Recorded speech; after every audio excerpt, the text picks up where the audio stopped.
In Brazil, we've seen lots of goals, lots of drama, and even a scandal off the pitch. The World Cup has had it all. Now you can also add mystery and intrigue. CCTV correspondent Joel Richards has covered all the twists and turns on and off the pitch. He joins us live from Rio de Janeiro. And Joel, you'd think we'd be talking about the final match between Germany and Argentina, but just when you think you've heard it all, there's a new twist in this scandal surrounding illegal ticket sales. Fill us in. Evening, Mike, and this is a simply astonishing story. The head of Match, the hospitality company that works and is an official partner with FIFA, has the director, Ray Whelan, I should say, is on the run. He's a fugitive from justice. Astonishing story here. This is a story, Mike, that's really been snowballing in the last week. Last week, 11 people were detained by the police. They were questioned, and in that, the police sources now say that this is a racketeering group that sells tickets illegally, and that they're looking at earnings around $90 million in one World Cup, and they say that this has been happening now for 4 World Cups. So the police looking for Ray Whelan, then, as I said, the director of Match, the company that works directly with FIFA. He was arrested at an official FIFA hotel earlier, just a few days ago, and then released, and it said that he escaped via a service door. So an astonishing story, obviously, about the resale of tickets. Tickets, such a sensitive issue. All supporters who've come here, Mike, wanting to get a hand on their ticket for the final, for Sunday's final here in Rio.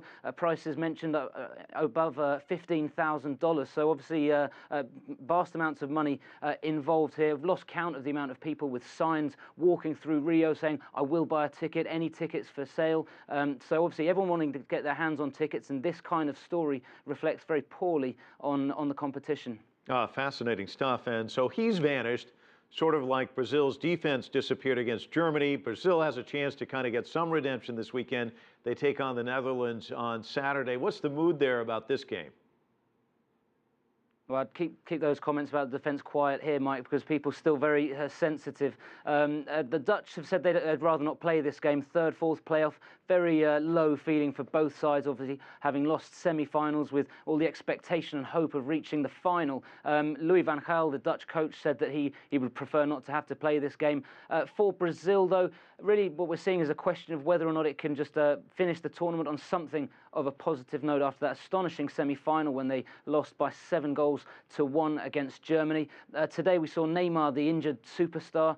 He was in tears. He said that he thought the injury he picked up in the quarterfinal could have had it end in a wheelchair. But interestingly, though, he said, we're going to get everyone behind the side. Let's hope we can finish this well. But he did also say, which is quite a surprise, that he'd like Argentina to win. So Brazil, superstar Neymar, backing the local rivals, Mike. Wow, that's another astonishing piece of information. Okay, so the final, it's on Sunday, Argentina against Germany. There's still 3 days to go. But what are people thinking there in Brazil, and how confident are these two sides going into this match?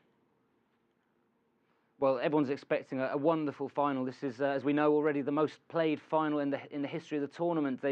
These two sides faced each other in 1986 and 1990, and it's currently 1-1. So this will be the tiebreak, if you like, there. Both sides obviously very confident for slightly different reasons. Germany obviously scoring 7 goals in their semi-final, so looking in formidable form going into that game. But Argentina as well, having reached the final, there's just euphoria. Certainly back in Buenos Aires, everyone extremely excited, and both sides feeling that nothing to lose and obviously everything to win. So lots of confidence, but very mixed feelings here, must say, about who wants who to win. As I said, it's a real surprise that Neymar has backed Argentina, because for many Brazilians it would be just too much to have to watch Argentina, the local rivals, win the World Cup here in Rio. Joel Richards live for us in Rio. Thanks so much.